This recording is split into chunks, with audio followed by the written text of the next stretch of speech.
Bonjour à tous, c'est Morgane, on se retrouve pour une nouvelle chronique de manga. Cette fois-ci, je vais vous parler d'un manga qui vient de paraître chez Kana, qui s'appelle Après la pluie, qui est vraiment rafraîchissant et je vais vous dire pourquoi. On y va. Alors Après la pluie, au Japon, c'est un manga qui est classé dans la catégorie plutôt seinen, romance. Pourquoi? Parce qu'en fait, c'est une histoire d'amour un peu originale qui détonne par rapport à tout ce qu'on peut lire souvent en termes de shoujo manga. D'ailleurs, c'est pas prépublié dans un magazine de shoujo manga, mais bien dans un magazine plus centré sur les seinen. Et c'est l'histoire d'une jeune fille qui s'appelle Akira, qui a 18 ans, qui travaille comme baito, donc qui a un petit boulot, comme c'est souvent le cas pour les jeunes japonais, dans un family restaurant. Donc dénommé... il faut le dire, forcément la traduction de family restaurant en français est difficile. Restaurant familial, il faut bien positionner ce qu'est un family restaurant comme ce qu'est l'endroit où travaille en fait Akira dans ce manga-là. C'est un genre de restaurant qu'on retrouve par exemple dans d'autres mangas, Bakuman. Les héros de Bakuman vont souvent avec leur éditeur dans un family restaurant. C'est un restaurant dans lequel vous pouvez petit déjeuner, dîner, qui a une plage horaire d'ouverture assez étendue. À Tokyo, il y en a même qui sont ouverts 24 heures sur 24, mais on va dire plus classiquement, c'est du genre 8 heures, 1 heure du matin. Et en fait, voilà, vous pouvez rester des heures et des heures. Alors il y en a qui ont une contrainte, vous devez recommander toutes les 2 heures, et puis il y en a d'autres, vous pouvez vraiment rester le temps que vous voulez. C'est vraiment typique du Japon parce que ça n'existe pas, il n'y a pas d'équivalent véritablement en France de ce type de restaurant. C'est pas un café, c'est pas une brasserie, c'est vraiment un type de restaurant à part qui est effectivement familial, parce qu'il y a aussi des familles qui vont, il y a des menus enfants, parfois avec des bonus, Anpanman, Super Sentai ou autre. Mais voilà, c'est pour donner un peu le cadre. Et donc Akira travaille là-dedans, et il se trouve qu'elle est amoureuse du gérant de ce restaurant, Masami Kondo, qui a lui 45 ans. Donc comme le dit le résumé derrière, eh bien lui, il est déjà à la moitié de sa vie.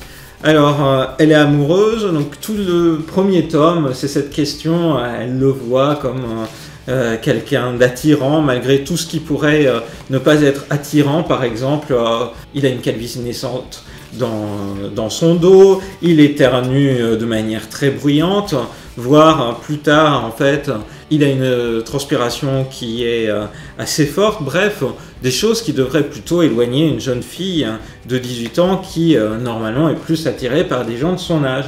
Donc, ce manga décrit un petit peu ce type de relation qu'il pourrait y avoir entre une jeune fille qui fantasme un petit peu d'une relation d'amour platonique avec un homme beaucoup plus âgé qui se trouve être un homme qui en plus a un enfant. Bref, a priori, leur relation amoureuse n'a pas tout pour partir sur les meilleures bases. Et on ne sait pas trop non plus dans quel sens va évoluer l'histoire, puisque finalement, on suit dans ce premier tome Akira, dont qu'on apprend à connaître. Le mangaka essaye de nous faire comprendre un petit peu les raisons de son attirance pour le gérant de ce restaurant, mais on est vraiment face à des scènes du quotidien. Donc finalement, on suit la jeune héroïne au quotidien. On apprend aussi qu'avant, elle faisait du sport, elle faisait de l'athlétisme, mais qu'elle a eu une blessure. On ne connaît pas trop les conditions de cette blessure. Bref, il y a une aura de mystère qui entoure chacun des personnages, un petit peu comme Akira qui apprend à connaître le gérant de ce family restaurant au fur et à mesure, puisque elle va découvrir au détour d'un chapitre en fait qu'il a déjà un fils. Et bien nous, c'est la même chose. On se retrouve plongé dans cet univers où on apprend à découvrir au fur et à mesure chacun des personnages. Ce qui est notable aussi pour nous qui avons voyagé au Japon, c'est que l'histoire, en fait, l'intrigue se passe, même si c'est pas expressément dit, enfin, il me semble pas l'avoir vu, à Yokohama. Et du coup, il est fait référence à des paysages de Yokohama, et puis aussi à des bâtiments qui sont un petit peu significatifs de Yokohama, notamment Landmark Tower, autrement baptisé Tour d'Illumis par Rosalis dans ses vidéos lorsque nous étions allés à la grande fête Pikachu Outbreak à Yokohama l'été dernier. Bref, c'est vraiment tout pour vous plonger dans un univers typiquement japonais. Donc c'est en cela que le manga, j'ai lu souvent qu'il était rafraîchissant, et moi aussi quand je parlais de ce manga-là à Rosalie, je disais il est rafraîchissant parce qu'il se situe dans un quotidien vraiment très japonais. Et c'est une excellente manière de se trouver finalement immergé à la fois dans un univers lycéen, mais aussi un univers de travail, de baito, les familles restaurants, l'ambiance qui règne. Bref, c'est quelque chose qui est totalement différent des shonen, seinen, même qu'on peut lire actuellement en France. Donc c'est pour ça que ce manga-là m'a attiré à travers son trait, qui joue beaucoup sur les noirs et blancs. J'aime beaucoup les dessins et la manière finalement dont l'héroïne est campée et dont les yeux finalement qui peuvent paraître assez froids de l'héroïne sont dépeints. Je trouvais que c'était plein de finesse. C'est ce qui m'a attiré vers ce manga-là. Alors pour information, pour l'instant en France, il n'y a qu'un tome de Après la pluie qui est paru. Le deuxième tome est attendu pour à peu près la même période que Japan Expo, donc cet été. Il y a 7 tomes parus, mais surtout il va y avoir une adaptation animée au Japon qui verra le jour et sera diffusée en 2018, à partir de janvier 2018, par la chaîne Fuji Television, dans la case Noitamina. En fait, ce manga-là va être adapté.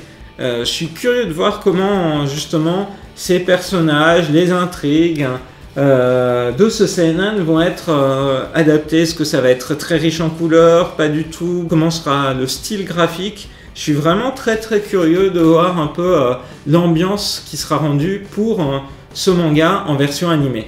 En tout cas, c'est la preuve que ce manga, qui est publié dans Big Comic Spirit, donc qui est un magazine qui a vu la prépublication d'œuvres telles que Maison Nikoku, eh bien, il commence à rencontrer son succès au Japon, et cette adaptation animée, peut-être, lui donnera une exposition encore plus importante. Moi, je sens bien venir un de ces jours aussi une version drama, parce que c'est typiquement le genre d'œuvre qui pourrait être adapté soit en drama, soit en film. Le manga était prépublié dans la version mensuelle de Big Comic Spirit jusqu'en 2016, et puis à partir d'un moment a été prépublié dans la version hebdomadaire. Donc le rythme de publication et de développement de l'intrigue s'est un petit peu accéléré à partir de là. Un petit mot sur le mangaka Jun Mayuzuki. Alors comme dans d'autres chroniques manga que j'ai fait récemment, en fait c'est aussi un représentant de la nouvelle vague de mangaka au Japon. Il s'est fait repérer en 2007 par l'obtention d'un prix de bronze dans un concours de manga organisé par la Shueisha. Et puis Après la pluie, c'est sa première œuvre véritablement longue, comme je le disais auparavant, 7 tomes avec une publication en cours. Donc c'est vraiment la relève du seinen manga et de la romance telle qu'on peut la suivre maintenant au Japon.